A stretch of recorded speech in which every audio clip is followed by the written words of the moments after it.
Bonjour à tous, bonjour Hervé Gardette. Bonjour Caroline Brouet. Bienvenue à la Grande Table, le rendez-vous culturel de la mi-journée sur France Culture. Je ne sais pas, François, si vous vouliez faire le lien entre les aventures... non, pas François, Pascal, pardon. Entre les aventures de la première partie et la sérendipité de notre deuxième partie. Mais vous avez sous les yeux un livre qui n'est pas seulement celui de Fred Vargas, un livre de Louis de Mailly, Les aventures des trois princes de Sérendipe.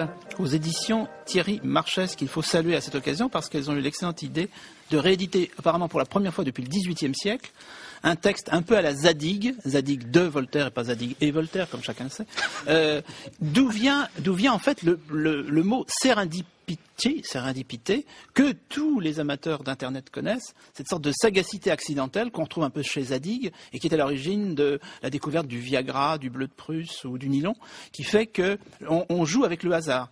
Et les trois princes de Sérendipe, voilà, oui, les trois princes de Sérendipe se retrouvent dans une série d'aventures très inspirées d'ailleurs de contes orientaux antérieurs. Et ce Louis de Mailly, un Français du XVIIIe siècle, complètement oublié, les a mis en scène, a commencé à traduire ces textes orientaux, puis en a inventé d'autres. Il a certainement été lu par Voltaire, donc qui a écrit Zadig un peu à cette lumière.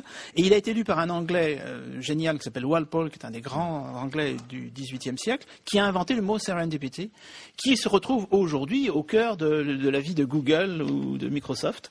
Et je trouve que c'est une très très belle histoire. Donc lisez les aventures des trois princes de Sérendipe, d'autant plus que c'est accompagné de commentaires qui vous expliquent comment on est passé de ces aventures à la serendipity.